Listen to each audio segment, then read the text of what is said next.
Hey, what's going on YouTube? This is Nate with 7 Run Aquatics, and today I'm excited to bring you the third and final installment of my 3-part series, How to Breed Apistogrammas. So today we're going to talk about some basics of fry care, the first 2 weeks of fry care, 2 weeks onward, some maintenance and care of juveniles, and then we're going to go ahead and wrap it up. So the first thing I want to talk about today is the first 2 weeks of having your fry. So the first 2 weeks of a young apisto's life is a crucial point in your husbandry. And during this time, fry are susceptible to being eaten by ditherfish or even the mother or father during this time. Typically, foods you'll be looking to feed your fry will consist of baby brine shrimp, micro worms, crushed pellets, crushed flakes, and fry-specific foods like Hikari First Bites. However, I don't recommend this food because it's not that nutritionally dense. You'll also want to feed at least 2 to 4 times a day, and it looks like my male and female are kind of getting into it a little bit over there. You're going to want to feed at least 2 to 4 times a day, and as alluded to in the previous videos, your fry are going to eat microorganisms living off your substrate, leaves, or on your wood. You'll also be able to tell that your fry are eating because you'll get a distinct pink belly that they'll get particularly from eating foods like baby brine shrimp. During the first 2 weeks, you'll also notice a significant amount of growth in your fry, and they'll move from looking like little balls on sticks to actually taking the shape of fish. Also, as a side note, it may take your pair a few spawns to learn not to eat eggs or fry, and if they do this, just be patient and keep trying because they'll eventually get it down.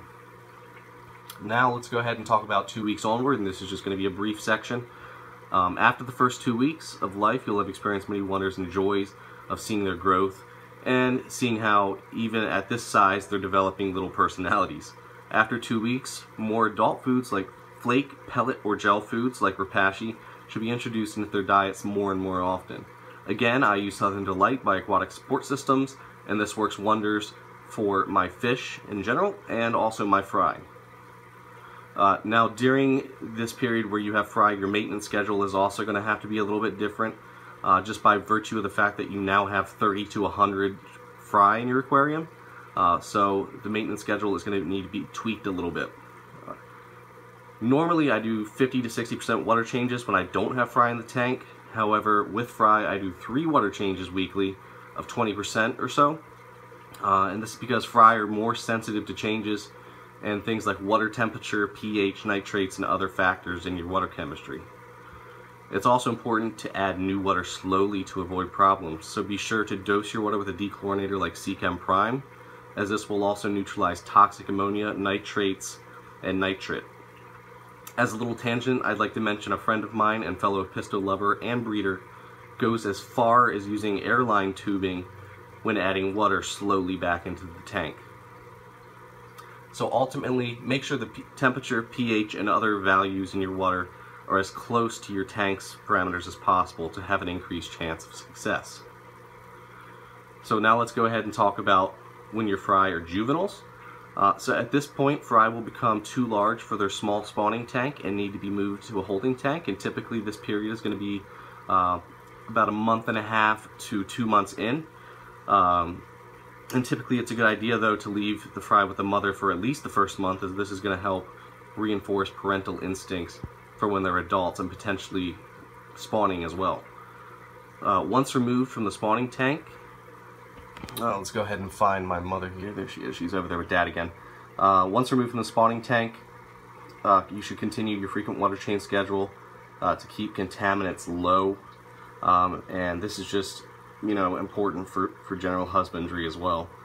So feed a healthy diet still, and before you know it, you'll have successfully raised your first batch of Apistogramma fry. And often local fish stores and local hobbyists will be happy to purchase them from you at about 1 inch in length. However, you can always keep the best fry for yourself. Okay guys, that's about it. And while there are many details and hazards to avoid while raising Apisto fry, and I could ramble on for hours at all the finite details of fry rearing, these basic things will help guide you towards success. I hope you enjoyed the third and final installment of this 3-part series, and if you did, please give this video a like. as well as let me know how I can improve, or if you have any questions in the comments section below. As always, please subscribe for more great content and an ever-improving channel and video quality. And with that said, I'm Nate with 7 Run Aquatics, and I'll see you guys in the next video.